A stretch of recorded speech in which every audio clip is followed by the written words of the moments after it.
Now the word of the Lord came to Jehu son of Hanani against Baasha, because I raised you up from the dust and made you ruler over my people Israel. But you have walked in the way of Jeroboam, and have caused my people Israel to sin, provoking me with their sins. Take note.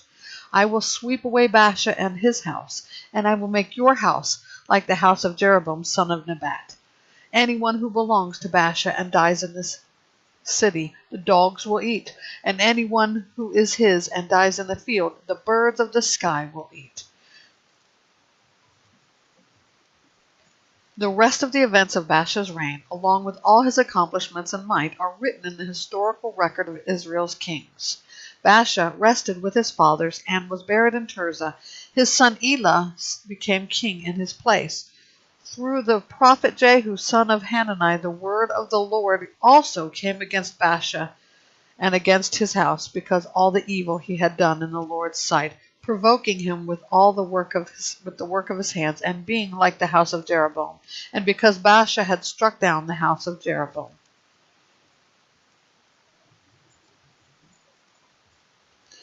In the 26th year of Judah's king Asa, Elah son of Baasha became king over Israel and reigned in Tirzah 2 years.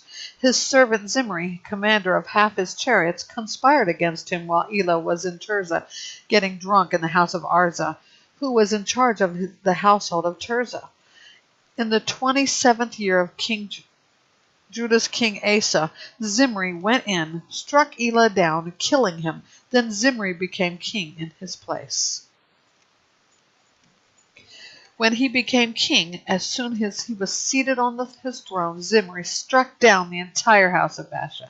He did not leave a single male, including his kinsmen and his friends. So Zimri destroyed the entire house of Baasha, according to the word of the Lord he had spoken against Baasha through Jehu the prophet. This happened because of all the sins of Baasha and those of his son Elah, which they committed and caused Israel to commit, provoking the Lord God of Israel with their worthless idols.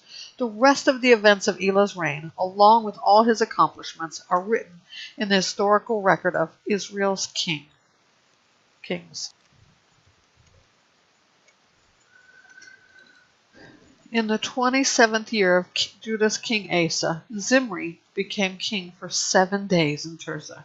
Now the troops were encamped against Gibbethon of the Philistines.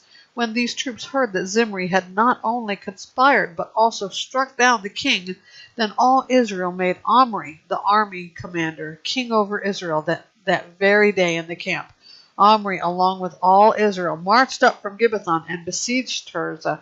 When Zimri saw that the city was captured, he entered the citadel of the royal palace and burned it down over himself. He died because of the sin he committed by doing what was evil in the Lord's sight and by following the example of Jeroboam and the sin he caused Israel to commit.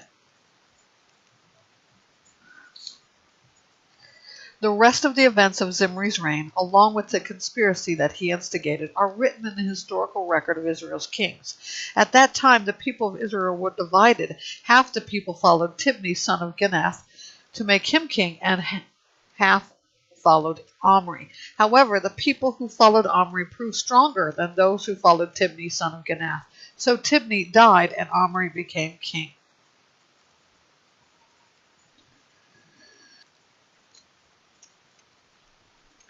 In the 31st year of Judah's king Asa, Omri became king over Israel and reigned 12 years. He reigned 6 years in Tirzah. Then he bought the hill of Samaria from Shemer for 150 pounds of silver, and he built up the hill. He named the city he built Samaria, based on the name Shemer, the owner of the hill. Omri did what was evil in the Lord's sight. He did more evil than all who were before him. He followed the example of Jeroboam, son of Nebat, and in his sins that he caused Israel to commit, provoking the Lord God of Israel with their worthless idols. The rest of the events of Omri's reign, along with his accomplishments and the might he exercised, are written in the historical record of Israel's kings. Omri rested with his fathers and was buried in Samaria. His son Ahab became king in his place. Ahab, son of Omri, became king over Israel in the 38th year of Judah's king Asa. Ahab, son of Omri, reigned over Israel in Samaria 22 years. But Ahab, son of Omri, did what was evil in the Lord's sight more than all who were before him. Then, as if following the sin of Jeroboam, son of Nebat, were a trivial matter, he married Jezebel, the daughter of Ethbaal, king of the Sidonians, and then proceeded to serve Baal and worship him. He set up an altar for Baal in the temple of Baal that he had built in Samaria. Ahab also made an Asherah pole. Ahab did more to provoke the Lord God of Israel than all the kings of Israel who were before him. During his reign, Hiel the Bethelite built Jericho. At the cost of Abiram, his firstborn, he laid its foundation, and at the cost of Segub, his youngest, he set up its gates, according to the word of the Lord he had spoken through Joshua, son of Nun.